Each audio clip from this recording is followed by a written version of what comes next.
Por 30 anos, meu marido me proibia de trabalhar, dizendo que eu era incapaz. Até abrir meu negócio.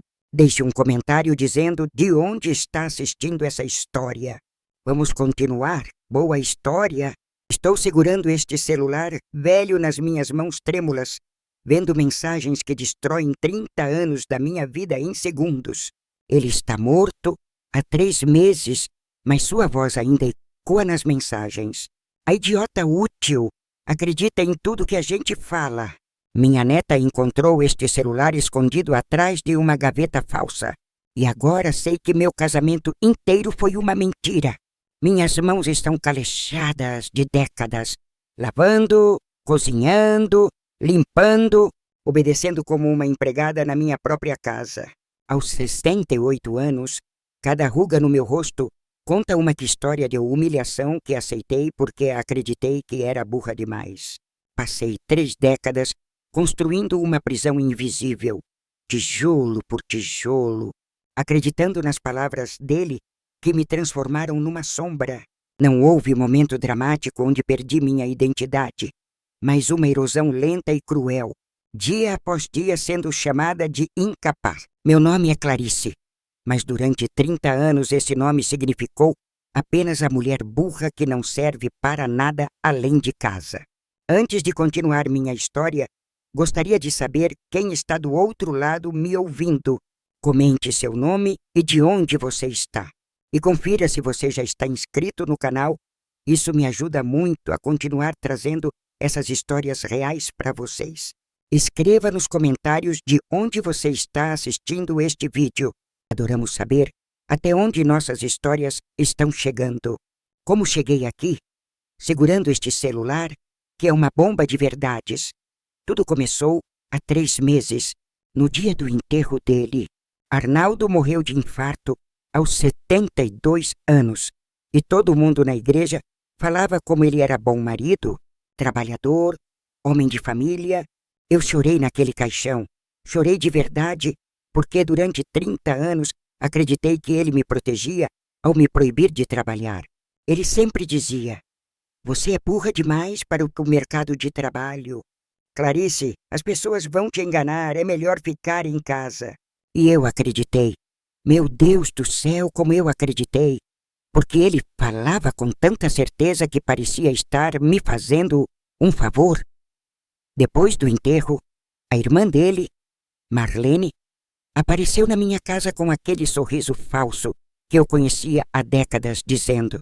Ela segurou minha mão com aquele toque gelado que fingia carinho, mas seus olhos já vasculhavam a sala, calculando valores. "Clarice, querida, você sabe que sempre pode contar comigo, não é? Afinal, família é tudo que temos neste mundo tão difícil." Eu agradeci, ainda com os olhos inchados de tanto chorar, ainda achando que aquela cobra venenosa realmente se importava comigo. Foi naquela semana que notei a primeira coisa estranha. Marlene mexendo em gavetas do escritório que Arnaldo mantinha trancado. Quando perguntei o que ela procurava, ela riu daquele jeito condescendente e disse: "Papelada do Arnaldo. Nada que te interesse." Aquelas palavras deveriam ter acendido um alerta vermelho na minha cabeça, mas eu ainda estava anestesiada pela dor da perda. E foi assim que acabei aqui, 3 meses depois, segurando a verdade nas mãos e sentindo meu mundo desabar tijolo por tijolo. O celular estava escondido numa gaveta falsa que minha neta Laura descobriu por acaso, procurando documentos para o inventário. Laura tem 19 anos e é a única da família que sempre me tratou como gente, não como a avó burra que só serve para fazer bolo. Ela entrou no meu quarto com o aparelho nas mãos, o rosto pálido como papel, e disse: "Eu acho que você precisa ver isso." Meu coração já estava acelerado antes mesmo de tocar no celular, como se meu corpo soubesse que aquilo mudaria tudo para sempre. As primeiras mensagens que abri eram entre Arnaldo e Marlene, conversas do WhatsApp que começavam anos atrás, em 2018, 2019, 2020. A data mais antiga que encontrei era de 2015.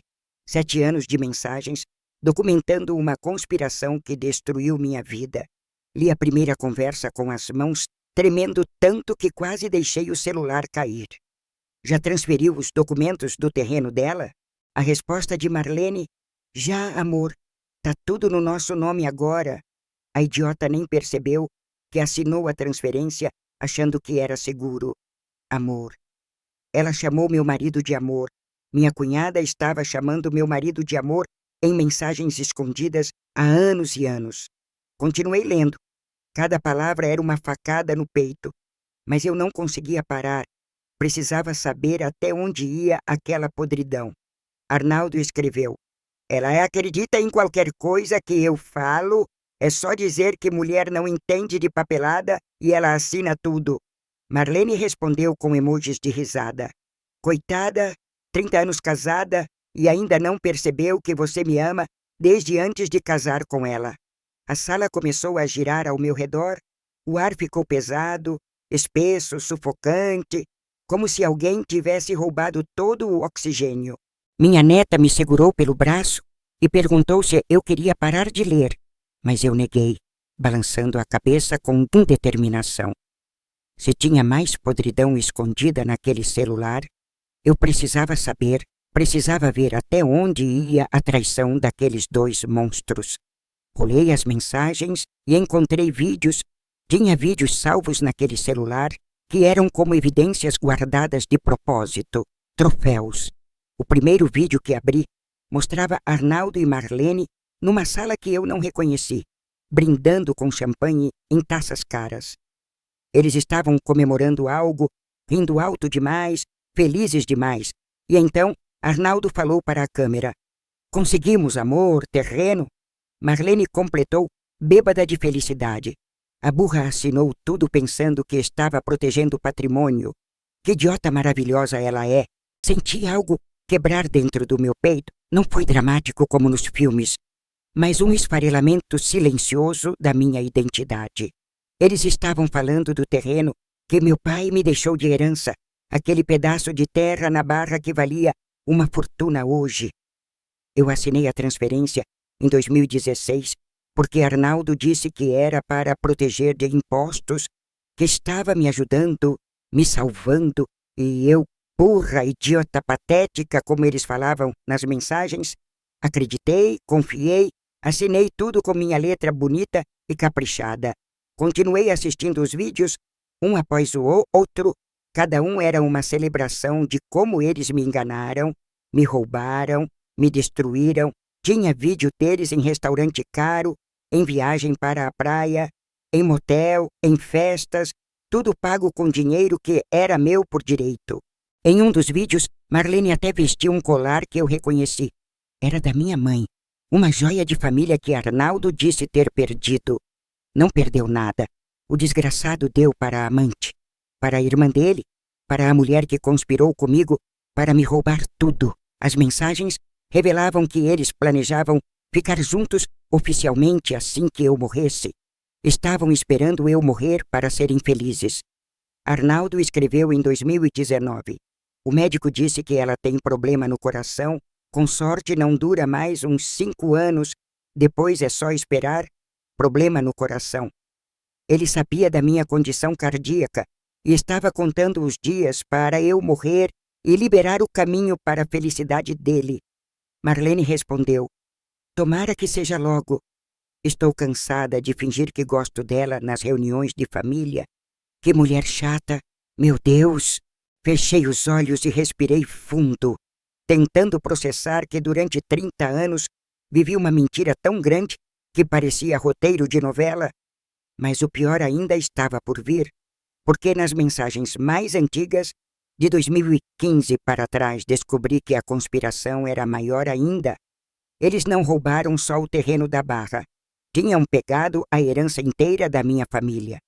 Empresa, imóveis, investimentos, tudo. Meu pai era empresário. Tinha uma fábrica de móveis que dava muito dinheiro e quando ele morreu em 2010, deixou tudo para mim.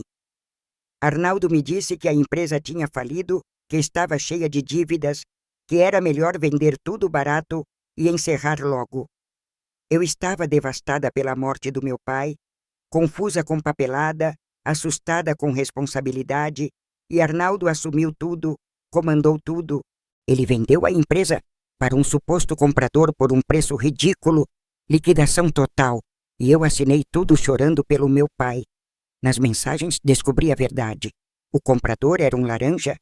A empresa foi repassada para nome de Marlene, nunca saiu da família. Eles ficaram com a fábrica funcionando, lucrativa, próspera, gerando dinheiro durante anos enquanto eu limpava a casa, achando que era pobre. Tinham mensagens deles rindo da situação. Ela acredita que estamos com dificuldades enquanto a gente lucra 50 mil por mês com a fábrica. 50 mil por mês. Minha herança, o trabalho da vida do meu pai, gerando 50 mil reais por mês para aqueles dois ladrões nojentos. Eu vivendo com mesada de 500 reais que Arnaldo me dava como se fosse favor, como se eu fosse criança que precisa de mesada. Rolei mais as mensagens e encontrei planos deles para quando eu morresse. Vender a casa, viajar para a Europa, comprar apartamento novo. Marlene escreveu: quando a chata finalmente morrer, a gente vai poder viver de verdade, sem precisar fingir, sem precisar se esconder. A palavra chata queimou minha retina. Durante 30 anos, eu cozinhei para ela em todo almoço de domingo, e ela me chamava de chata. Ela comia o meu bolo, elogiava minha comida, abraçava quando chegava e pelas costas conspirava com meu marido para me roubar tudo. Larguei o celular na cama e fiquei olhando para o teto do quarto, tentando processar 30 anos de vida jogados no lixo assim, fácil. Laura estava sentada no chão, também chorando, também chocada, porque aquele homem era avô dela. E agora ela descobria que era monstro. Quantas vezes eu defendi Arnaldo quando amigos sugeriam que eu trabalhasse, que eu fizesse algo fora de casa, que eu tivesse vida própria. Eu sempre respondia com orgulho: meu marido cuida de mim. Ele diz que meu trabalho é cuidar da casa, que eu sou importante assim, importante. Eu era importante como empregada gratuita, como idiota útil que assinava papéis, como obstáculo vivo entre ele e a amante. Passei 3 décadas acreditando que era burra, incapaz, que precisava de proteção masculina para não ser enganada pelo mundo cruel. E o tempo todo quem me enganava era justamente aquele que jurava proteger, aquele que dormia do meu lado fingindo amor e fidelidade. Me levantei da cama com as pernas bambas, fui até o banheiro, lavei o rosto com água gelada que escorria misturada com lágrimas. Olhei no espelho e vi uma mulher de 68 anos que tinha sido roubada da própria vida, da própria história, da própria identidade. Mas algo estava diferente naquele reflexo. Nos meus olhos não havia mais apenas dor. Tinha também uma raiva fria, calculada, perigosa. Voltei para o quarto, peguei o celular de novo e disse para Laura: copia tudo, todos os vídeos, todas as mensagens, todos os documentos. Minha neta me olhou assustada e perguntou o que eu ia fazer, e eu respondi com uma calma que não sabia que tinha dentro de mim. Vou fazer o que deveria ter feito há 30 anos. Parar de acreditar que sou burra e mostrar para esses dois quem é a idiota de verdade. Nas semanas seguintes, fiz algo que nunca tinha feito na vida. Investiguei, pesquisei, procurei ajuda profissional de gente competente. Marquei consulta com um advogado especialista em direito de família e sucessões, levei todas as provas que Laura tinha copiado do celular. O advogado se chamava Dr. Henrique, tinha uns 50 anos, óculos de aro fino e cara de quem já tinha visto muita sujeira na vida.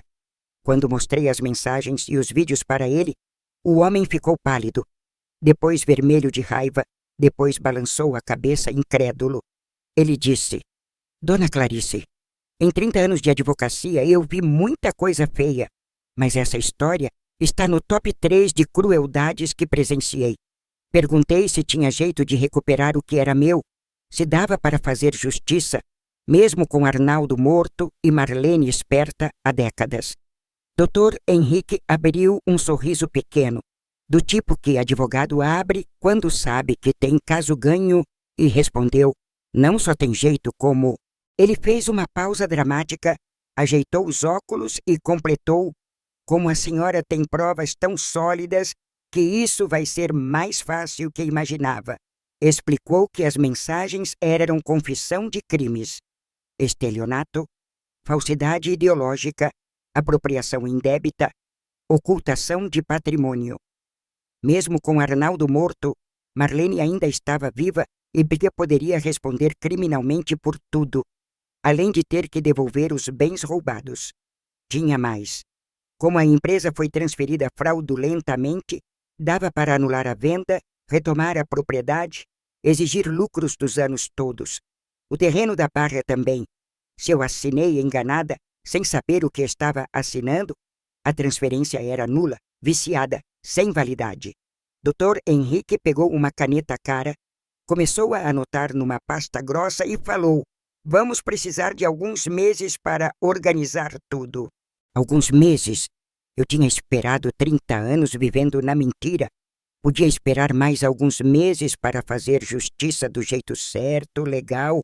Saí daquele escritório de advocacia com a coluna mais ereta do que tinha ficado em décadas, sentindo algo novo: poder, controle, esperança.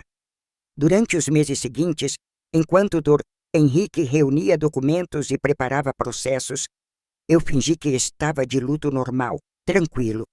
Continuei recebendo Marlene em casa aos domingos, fazendo almoço, servindo café, ouvindo ela falar mal dos outros com aquela voz doce. Ela não fazia ideia que eu sabia de tudo, que tinha visto os vídeos, que conhecia cada detalhe da conspiração noita que destruiu minha vida. Foi a atuação mais difícil da minha existência. Sorrir para aquela cobra, abraçar aquela traidora, fingir que ainda era a idiota útil. Mas cada domingo que passava, eu me segurava pensando no dia que a verdade ia explodir na cara dela como uma bomba de humilhação pública. Dr. Henrique me ligava toda semana com atualizações, encontramos mais provas, conseguimos documentos antigos, testemunhas estão confirmando fatos, descobrimos que um contador da antiga empresa do meu pai sabia de tudo e ficou anos com culpa, esperando chance de contar verdade. Esse contador, seu Moacir, tinha 70 anos e disse que dormia mal há uma década, sabendo que tinha ajudado a fraudar minha herança. Quando Dr. Henrique o procurou, seu Moacir chorou de alívio e entregou tudo: contratos falsos, recibos adulterados, toda a contabilidade paralela. Com aquelas provas extras, o processo ficou blindado. Era impossível Marlene ter defesa. Estava tudo documentado, provado, escancarado, inegável. Foi quando o Dr. Henrique me chamou no escritório e propôs algo que mudou completamente meu plano. A senhora quer que seja privado ou público? Não entendi a pergunta de primeira, fiquei olhando para ele esperando explicação e o advogado detalhou com aquele sorriso discreto: posso entrar com processo que corre em segredo de justiça, tudo resolvido entre advogados, ou posso fazer isso estourar em todo lugar possível. Meu coração acelerou ouvindo aquilo. Público significava que todo mundo saberia, a cidade inteira, os amigos, a família, a igreja, todos. Perguntei qual era a vantagem de ser público, se privado resolvia do mesmo jeito, recuperava os bens, punia Marlene dentro da lei. Dr. Henrique me olhou com aquela compreensão de quem entende dor humana e falou: a senhora passou 30 anos sendo chamada de burra, incapaz. Ele continuou: não acha que essas pessoas que duvidaram da senhora, que concordaram com seu marido, merecem saber a verdade sobre ele? E foi nesse momento que tomei a decisão.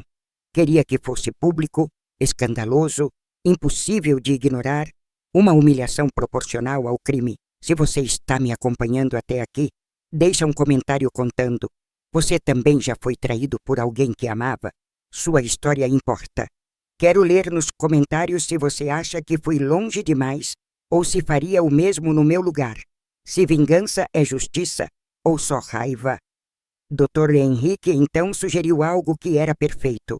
Tão perfeito que parecia roteiro de filme. Fazer tudo no aniversário de 70 anos da Marlene. Ela estava planejando uma festa gigante num salão chique. Tinha convidado 200 pessoas, família inteira, amigos ricos, gente importante da cidade. O advogado explicou: podemos pedir ordem de prisão preventiva por fraude e executar no dia da festa, na frente de todo mundo. Além disso, continuou ele, ajeitando os óculos com aquele brilho de estratégia nos olhos, podemos projetar as provas na festa mesmo.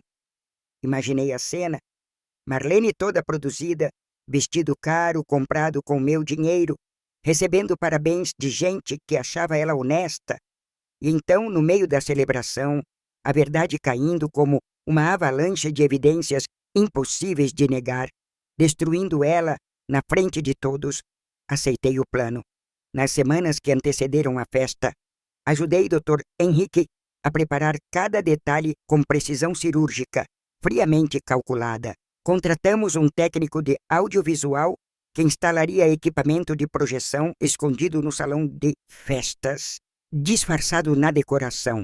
O técnico era jovem, talvez uns 30 anos, cabelo comprido, e disse que já tinha feito trabalho parecido em caso de infidelidade matrimonial. Ele garantiu que conseguiria projetar vídeos e fotos nas paredes do salão de forma que ninguém conseguisse desligar rápido, seria impactante. Também providenciamos a ordem de prisão. O juiz analisou as provas, ficou chocado com a crueldade do caso, assinou o mandado sem hesitação alguma. Tinha mais um detalhe importante: avisar a imprensa. Dr. Henrique tinha contatos em jornais locais e sugeriu vazar a história no dia exato. Faltando 3 dias para a festa, dei uma entrevista para repórter de jornal grande, contei tudo, mostrei provas, autorizei publicação completa. A matéria seria publicada online no dia seguinte à festa, quando Marlene já estivesse presa e humilhada, para a repercussão ser máxima. Na noite da festa, me arrumei com cuidado. Vesti meu melhor vestido, passei batom vermelho, prendi cabelo num coque elegante e firme. Laura foi comigo para dar apoio moral. E no carro ela segurou minha mão e perguntou: "Vó, você tem certeza que quer fazer isso?" Olhei para minha neta e respondi com uma convicção que jamais tinha sentido na vida. Tenho certeza absoluta. Isso precisa acontecer. Chegamos ao salão de festas às 20h30, meia hora depois do início oficial, quando a maioria dos convidados já estava lá reunida. O salão era enorme, decorado com flores brancas caríssimas, mesas com toalhas de linho, garçons servindo champanhe em taças de cristal finas. Marlene estava no centro da atenção, vestido azul turquesa, que devia ter custado uns R$ 5.000, cabelo arrumado em salão caro. Quando me viu entrar, ela me abriu aquele sorriso falso que eu conhecia tão bem e veio me cumprimentar com um beijo no rosto. Fingida cobra.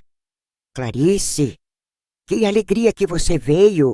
Estava preocupada que você ainda estivesse muito triste com a partida do Arnaldo para se divertir. Sorri de volta, beijei aquele rosto de víbora e respondi: "Não perderia sua festa por nada, Marlene. Você merece tudo o que vai acontecer hoje." Ela não entendeu o duplo sentido. Riu achando que era elogio genuíno e me puxou para conhecer amigas ricas dela, mulheres cheias de joias. Fiquei conversando amenidades por mais uns 20 minutos, esperando o sinal do Dr. Henrique, que estava discretamente sentado numa mesa afastada. Às 21h mais em ponto, recebi mensagem no celular: "Em posição, começamos em 3 minutos, esteja preparada para reações fortes, boa sorte."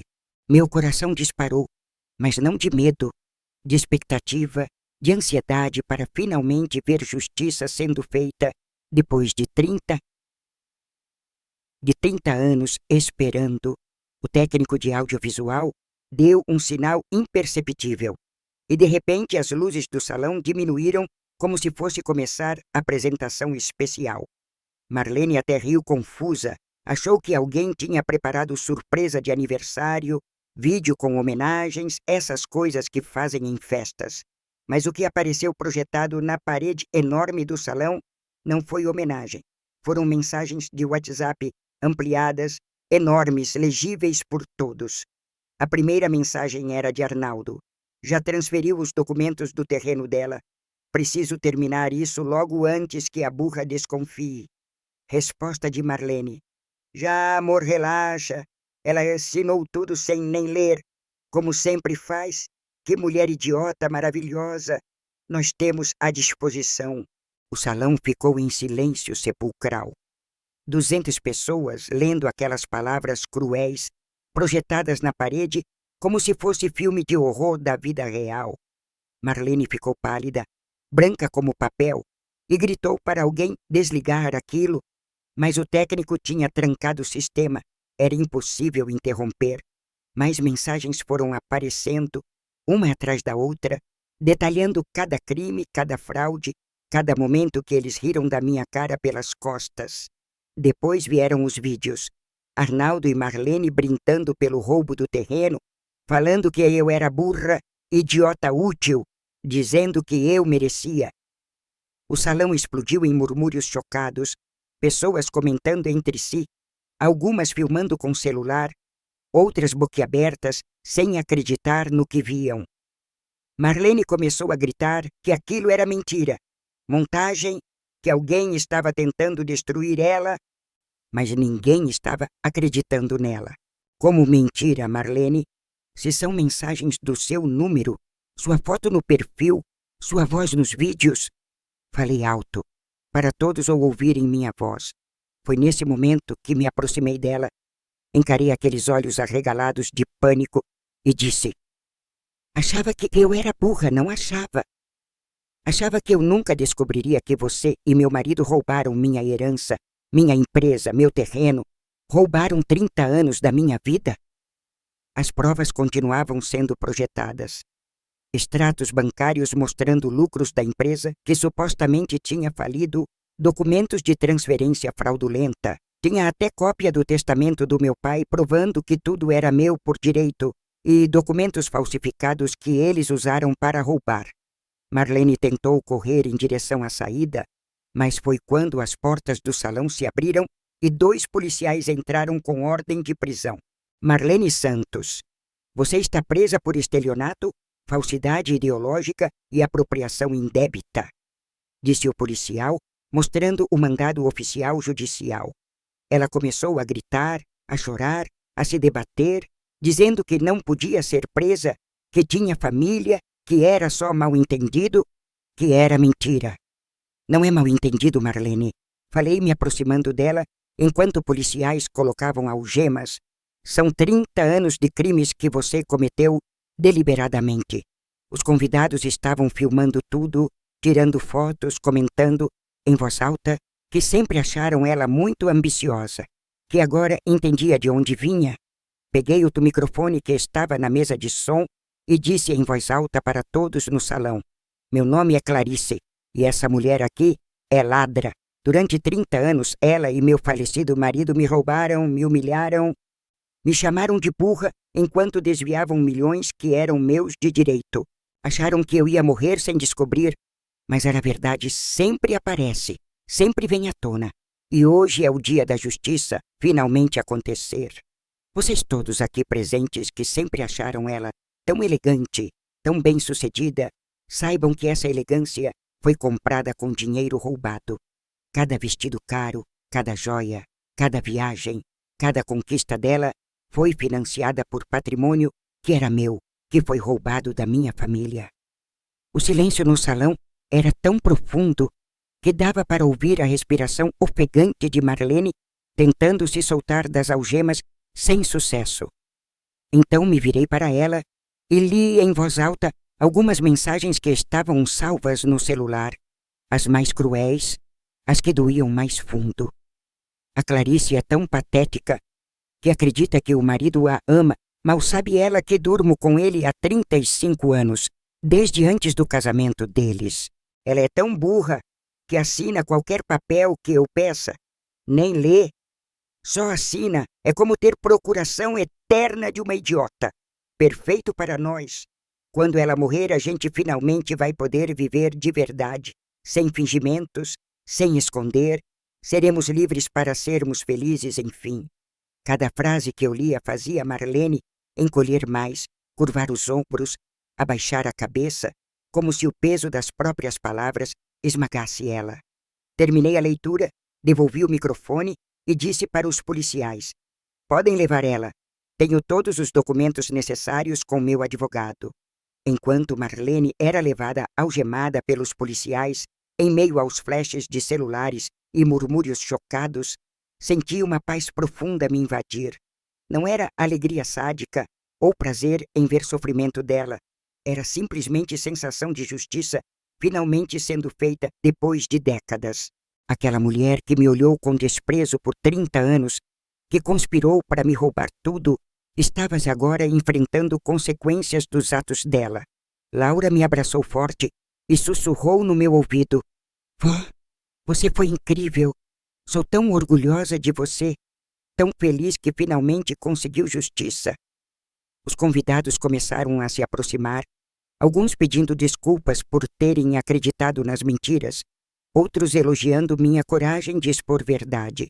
Uma senhora idosa, que eu conhecia da igreja, veio até mim com lágrimas nos olhos e disse: sempre achei que você era forte, agora sei. Saí daquela festa com a cabeça erguida, os ombros retos, sentindo que depois de 30 anos sendo sombra, eu finalmente existia com luz própria. No dia seguinte, a matéria saiu em todos os jornais da cidade. Idosa expõe esquema de 30 anos de fraude em festa de aniversário. A história viralizou nas redes sociais, sites de notícias compartilharam, pessoas comentavam indignadas com crueldade do caso, apoiando minha coragem. Recebi centenas de mensagens de mulheres da minha idade contando histórias parecidas, dizendo que eu inspirei elas a buscar justiça também. Marlene ficou presa preventivamente enquanto o processo corria, sem direito à fiança, porque havia risco de destruição de provas, conforme o juiz decidiu. Os filhos dela, meus sobrinhos que sempre me trataram com indiferença, sumiram, envergonhados demais para dar a cara na cidade inteira agora. A fábrica de móveis foi retomada oficialmente após perícia contábil confirmar fraude e descobri que valia hoje cerca de 3 milhões de reais. 3 milhões. Durante 30 anos eu vivi com R$ 500 de mesada, enquanto minha própria empresa gerava fortunas para aqueles 2 criminosos. O terreno da Barra também voltou para meu nome, e um corretor me procurou dizendo que valia pelo menos 2 milhões pela localização privilegiada. No total, recuperei quase 6 milhões em bens e Dr. Henrique ainda estava calculando lucros cessantes, dinheiro que deixei de ganhar nesses anos. Mas sabe o que foi mais valioso que qualquer valor em dinheiro? Foi recuperar minha dignidade, minha voz, minha identidade como pessoa capaz. Durante semanas após a exposição pública, encontrava conhecidos na rua que paravam para me cumprimentar, me tratar com respeito pela primeira vez. A mesma gente que antes me olhava com pena como a esposa submissa e burra, agora me via como mulher forte que enfrentou injustiça corajosamente. Comecei a frequentar a fábrica que era minha por direito de herança. Conheci funcionários que trabalhavam lá desde a época do meu pai, décadas atrás. Eles me receberam com aplausos, disseram que sempre souberam que algo estava errado quando Arnaldo assumiu o controle de forma tão abrupta e estranha. Seu Moacir, o contador que denunciou fraude, chorou novamente quando me viu pessoalmente, pedindo perdão por ter participado do esquema anos atrás. Abracei aquele senhor de 70 anos e disse: você se redimiu contando verdade. Isso vale mais que qualquer coisa. Obrigada pela coragem sua. Com a ajuda de administrador competente, comecei a entender o negócio da família e descobri que tinha talento natural para a gestão que Arnaldo sufocou. Propus ideias de modernização da fábrica, novos designs de móveis, parcerias com lojas grandes, e funcionários adoraram minhas sugestões criativas e inovadoras. Em 3 meses, consegui aumentar o lucro em 15% apenas otimizando processos e negociando contratos melhores com fornecedores de matéria-prima local. Cada pequena vitória no comando da empresa era como apagar uma voz do Arnaldo dizendo que eu era incapaz, burra, incompetente para trabalho. Você já passou por isso? Alguém te fez acreditar que você era incapaz só para te controlar, te dominar, te manter pequeno e submisso? Como você reagiria se descobrisse décadas depois que tudo foi mentira orquestrada para roubar de você não só dinheiro, mas sua própria identidade?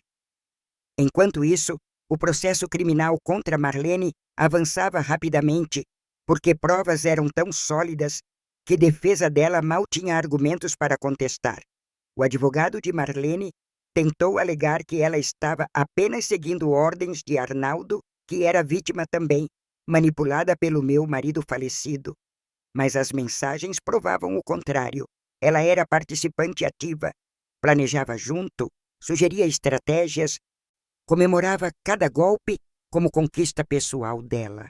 Tinha a mensagem onde ela mesma escreveu: convenci o Arnaldo a fazer assim. Ele queria esperar, mas eu disse que tinha que ser rápido agora. Não dava para fingir que era vítima quando estava documentado anos de participação ativa, voluntária, entusiasmada em cada crime cometido contra mim. A perícia no celular encontrou ainda mais provas que nem eu tinha visto inicialmente. Áudios de conversas, fotos de documentos, e-mails arquivados.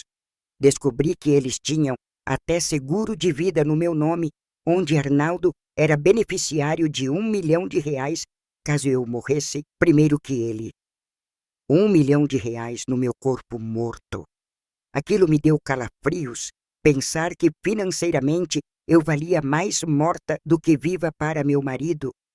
Comecei a me perguntar quantas vezes ele desejou minha morte, quantas vezes calculou quanto ganharia, quanto tempo demoraria para eu finalmente partir. As pílulas que ele insistia que eu tomasse para coração, será que eram realmente remédio?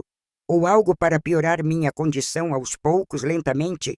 Pedi para Dr. Henrique investigar, e perícia mostrou que algumas pílulas que Arnaldo comprava não eram prescritas por médico, eram manipuladas suspeitas.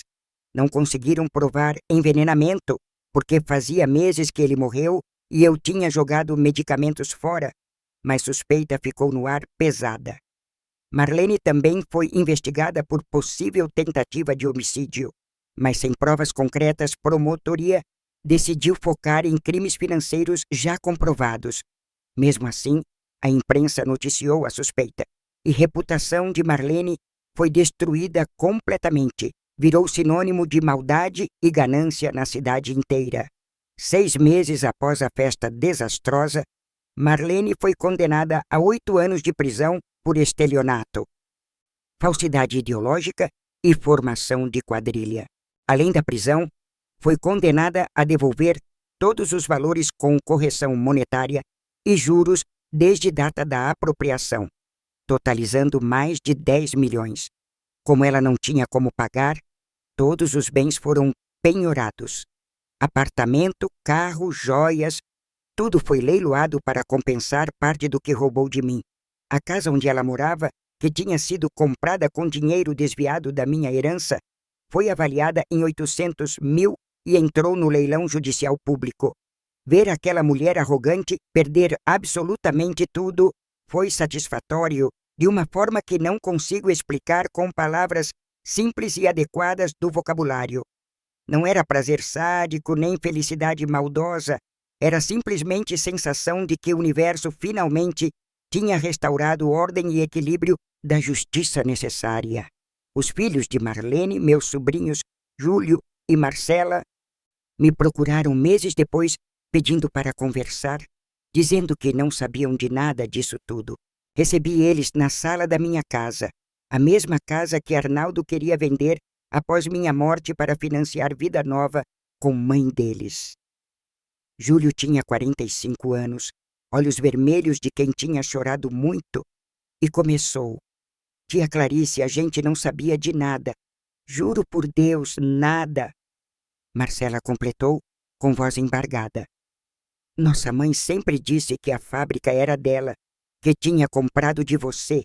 Nunca imaginamos que era roubada. Olhei para aqueles dois adultos destroçados pela descoberta de quem realmente era a mãe deles e senti pena genuína. Eram vítimas também, de certa forma. Expliquei que não guardava rancor deles, que entendia choque, mas que também não podia simplesmente fingir que nada aconteceu. Era complicado demais. Júlio, então, fez algo surpreendente. Entregou o envelope com documentos e disse que estava devolvendo o carro que mãe tinha dado de presente a ele. Marcela também devolveu joias que tinha ganhado da mãe ao longo dos anos, dizendo que não conseguia usar, sabendo que eram compradas com dinheiro roubado. Aquele gesto me tocou profundamente. Mostrou que nem todos na família tinham caráter podre, que ainda existia decência em algumas pessoas, ao menos. Aceitei as devoluções voluntárias e disse: Vocês não tinham culpa do que mãe de vocês fez, mas agradeço o gesto de tentar reparar de alguma forma. Eles saíram da minha casa aliviados, carregando peso menor nas costas, e eu fiquei pensando em como crimes dos pais afetam filhos inocentes também. Enquanto Marlene cumpria a pena, em regime fechado, eu florescia, pela primeira vez na vida, me sentindo completa, capaz, poderosa, viva de verdade. Matriculei em curso de gestão empresarial para aprender mais sobre administração. E aos 68 anos era a aluna mais velha, mas também mais dedicada. Os professores jovens se surpreendiam com minha capacidade de aprender, minha vontade de crescer, minha inteligência, que Arnaldo enterrou durante décadas cruéis. Cada aula era vingança silenciosa contra aquela voz na minha cabeça dizendo: Você é burra, você não consegue, você não sabe de nada importante. Fiz amizades com colegas de curso, mulheres de 30, 40 anos, que me admiravam por estar recomeçando vida em idade, que muitos já desistiram. Comecei a dar palestras em grupos de idosos sobre autonomia financeira, sobre não aceitar controle abusivo, sobre reconhecer sinais de manipulação psicológica. Minha história virou exemplo de superação, de coragem, de justiça, e recebia convites toda semana para contar em igrejas, associações, centros comunitários. Cada vez que contava minha trajetória, via nos olhos de outras mulheres idosas aquele reconhecimento silencioso de quem passa por algo parecido. Muitas vinham me procurar depois das palestras, chorando, dizendo que marido controlava dinheiro, que família subestimava, que se sentiam invisíveis também. Comecei a encaminhar essas mulheres para Dr. Henrique, que montou departamento especializado em casos de abuso financeiro contra idosos na advocacia dele. Em um ano, ajudamos mais de 40 mulheres a recuperar patrimônio roubado por familiares, a denunciar abusos, a retomar controle das próprias vidas. Virei ativista sem planejar, simplesmente porque minha história ressoou com tantas outras histórias silenciadas por vergonha, medo ou resignação cultural. A fábrica prosperava sob minha gestão e decidi usar parte dos lucros para criar fundo de apoio a mulheres idosas vítimas de violência financeira. O fundo pagava advogados, psicólogos, assistentes sociais, tudo o que fosse necessário para a mulher conseguir se libertar de situação de exploração familiar. Chamei o fundo de Instituto Clarice, não por vaidade, mas para que meu nome deixasse de ser sinônimo de vítima e virasse sinônimo de resistência. Marlene soube do Instituto pela televisão da cadeia e, segundo o advogado dela, teve crise de choro vendo que eu transformei dor em algo positivo. Ela mandou carta pedindo perdão, dizendo que tinha sido dominada pela ganância, que se arrependia profundamente, que queria meu perdão para ter paz. Li aquela carta 3 vezes, sentada na varanda de casa, tomando café que eu mesma tinha feito com calma, sem pressa, pensando sobre perdão. Perdoar Marlene significaria liberar ela do peso da culpa, mas significaria também liberar eu do peso do rancor, da raiva que ainda carregava. Decidi escrever resposta, não porque ela merecia, mas porque eu merecia encerrar aquele capítulo definitivamente sem deixar pontas soltas me prendendo. Querida Marlene, comecei a carta com ironia sutil, recebi seu pedido de perdão e preciso ser honesta sobre o que sinto após reflexão. Não posso dizer que te perdoo completamente, porque cicatrizes de 30 anos de humilhação não desaparecem com carta bonita escrita na cadeia fria. Mas posso dizer que não guardo mais ódio ativo contra você, porque ódio ocupa espaço que agora prefiro preencher com coisas boas e produtivas. Você mesma escreveu nas mensagens que eu era besta, idiota útil, incapaz. Aprendeu agora que besta era você por subestimar a mulher errada? Passei 30 anos sendo subestimada, mas usei esses 30 anos acumulando resiliência invisível que explodiu quando finalmente tive oportunidade de agir. Enquanto você apodrece na cadeia perdendo tudo, eu floresço gerindo empresa que sempre foi minha, ajudando outras mulheres. Vivendo com dignidade, essa é minha vingança final. Não sua prisão, não sua falência, mas meu sucesso absoluto, provando que você estava errada sobre mim sempre. Não espere que eu vá te visitar, que te ajude financeiramente, que interceda por você. Você fez escolhas conscientes e agora colhe consequências. Assinei a carta simplesmente como Clarice, sem qualquer afeto, sem qualquer aproximação, apenas meu nome que ela tanto desprezou durante décadas. Enviei pelo correio e me senti mais leve, como se tivesse finalmente fechado porta pesada que estava aberta há tempo demais, deixando corrente fria. 2 anos após a festa onde expus Marlene, minha vida era irreconhecível, comparada ao que era quando Arnaldo ainda estava vivo e me controlando. Acordava às 6 horas da manhã, não porque alguém mandava, mas porque tinha compromissos importantes que eu mesma escolhi ter na minha rotina diária.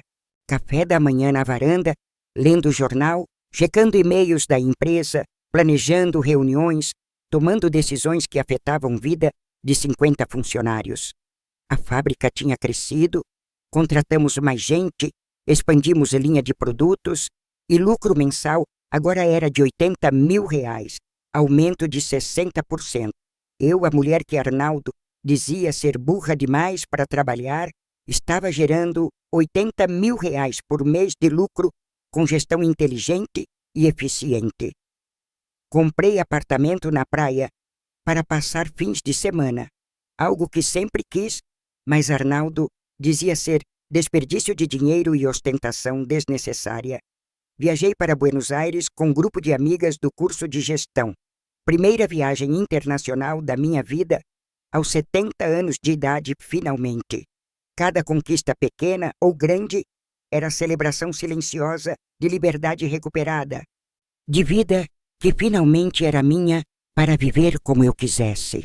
Laura se formou em administração e veio trabalhar comigo na fábrica, trazendo ideias jovens que complementavam minha experiência de vida acumulada.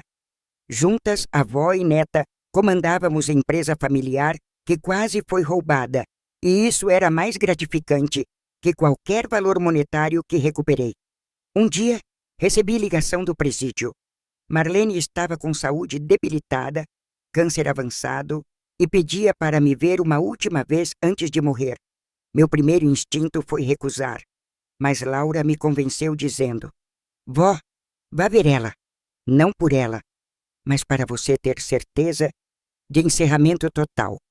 Fui até o presídio numa tarde de quinta-feira, passei por revista, esperei em sala fria e desconfortável até Marlene ser trazida por agente. Ela estava irreconhecível. Magra demais, cabelo grisalho cortado curto, pele amarelada de quem está doente, mãos tremendo segurando lenço de papel. Sentou na minha frente, separada por mesa de metal, me olhou com olhos fundos, sem vida, e disse com voz fraca: "Obrigada por ter vindo, Clarice." Fiquei em silêncio esperando ela falar o que precisava falar. Não ia facilitar aquele momento para ela, não depois de tudo que tinha feito. Marlene respirou fundo, tossiu, limpou lágrimas e começou: "Sei que não mereço perdão, sei que destruí sua vida, mas preciso dizer uma verdade." Ela fez pausa dramática, olhou para as próprias mãos tremúlas e completou: "Eu sempre tive inveja de você desde que Arnaldo te escolheu para casar. Ele só se casou com você porque seu pai tinha dinheiro, mas sempre me amou, sempre foi meu, e eu odiava que você tivesse tudo sem merecer." Ouvi aquela confissão sem piscar, sem reagir, absorvendo cada palavra carregada de inveja que envenenou a vida dela por décadas, sem pausa nem piedade. Continuou: "Quando Arnaldo morreu e te deixou com tudo, pensei que finalmente seria minha chance. Mas você reagiu, expôs a gente, me destruiu completamente. Agora estou morrendo de câncer aqui na cadeia, sozinha, sem nada, sem ninguém, e você está lá fora vivendo minha vida, tendo meu sucesso." Foi nesse momento que entendi. Marlene nunca quis apenas dinheiro. Queria ser eu, queria minha vida, queria apagar minha existência e ocupar lugar. Inclinei para frente, olhei fundo nos olhos dela e disse com calma cortante: "Você nunca poderia ter minha vida porque não tem meu caráter. Você acha que sucesso é roubar, mentir, trapacear? Meu sucesso vem de trabalho honesto, de reconstruir o que vocês destruíram com dignidade. Não vim aqui para te dar perdão nem consolo, Marlene. Vim porque precisava ver com meus próprios olhos que você perdeu absolutamente tudo.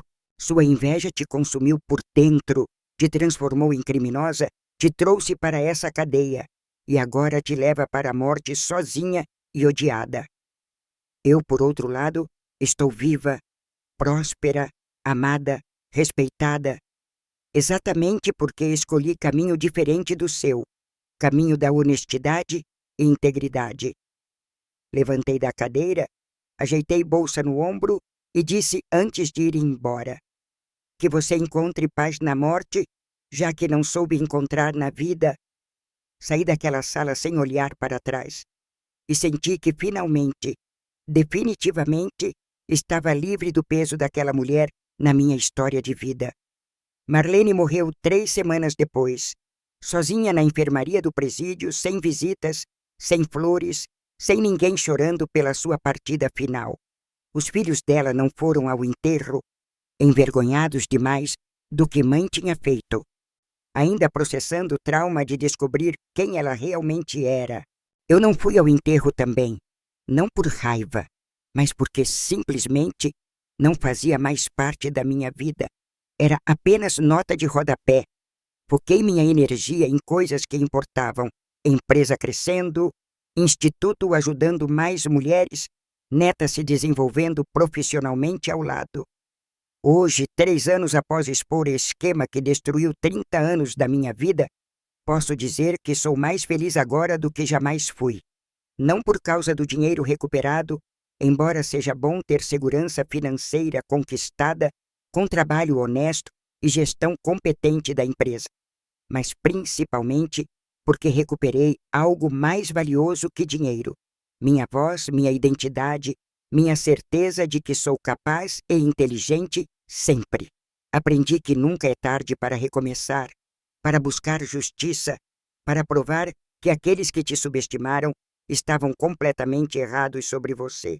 Aprendi que silêncio e submissão não são virtudes, são prisões que construímos aceitando narrativas que outros impõem sobre nossa própria capacidade.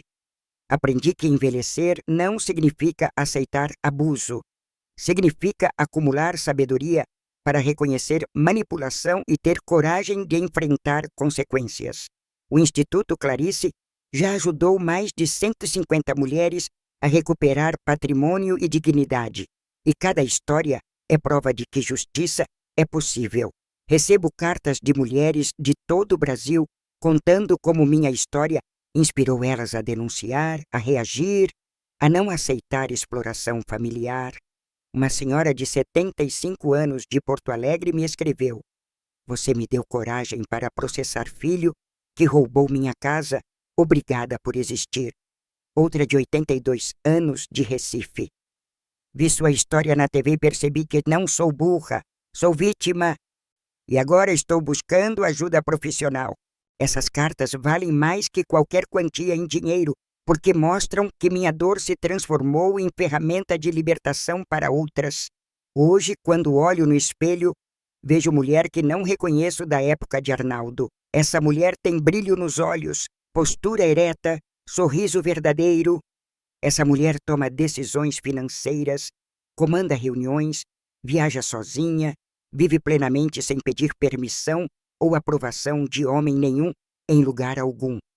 Essa mulher provou que 30 anos de humilhação não definem quem você é, apenas testam sua capacidade de ressurgir quando oportunidade finalmente surge.